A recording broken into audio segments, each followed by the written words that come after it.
Okay, here's part two, the critiques of the persuasion speeches. This one is Rambler, and you had a nice topic, but it was extremely technical. You want to be really careful when you're talking to a general audience. That might fly in a economics audience, but pretty technical for the average person. Don't get lost in your notes. Stand still. Don't be moving back and forth. And watch your grammar at all times when you're speaking. You're doing financial talk. You broke down the pie chart, and in doing so, you lost me with all of the points that you had there. You lose me with too much information.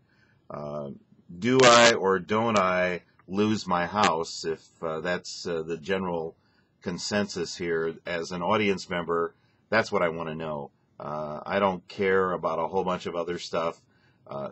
Track it to me. What does it mean to me? And all of that. The camera is on steady. Are you using a tripod? I think we've talked about that before. Don't know where's that money's went. I've got that in quotation marks. Where your money's went is the grammar part of that. Parts of your speech were tedious and hard to follow.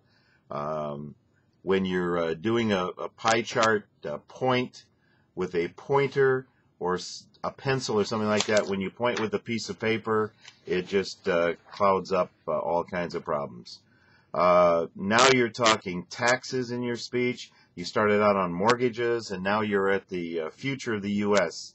And then at you end, you're doing a political campaign speech. Too many purposes in your speech, so you want to be very, very careful of all of that.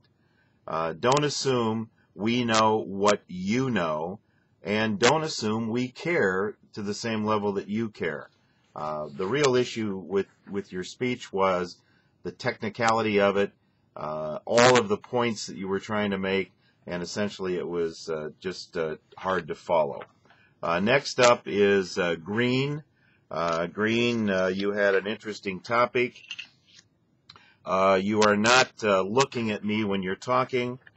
In fact, it looks like you're reading off camera. Now, I'm looking just off to the side of my camera, and you can tell the difference. I mean, I'm not looking more than 3 inches from where my camera is, but there's a difference, even if I don't move my head as I just did, between me looking over there and me looking there without my head moving. So you've got to really work to the camera, to the audience. Don't talk while you're still moving into place. That's one of the things you did. Too much talk about aborted fetuses, and you need to bring that up, but you also can't hang your entire speech on that.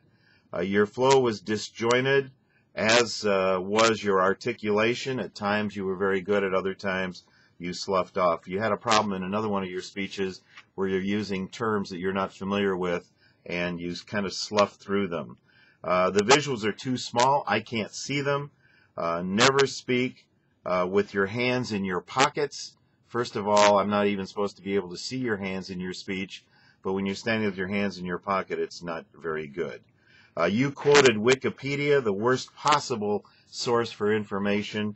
In college, a lot of your teachers, if you quote Wikipedia, they will not accept it. In fact, in some, they'll fail you for quoting Wikipedia. And you can check with me later, and I'll explain to you why Wikipedia is not a site that you can trust.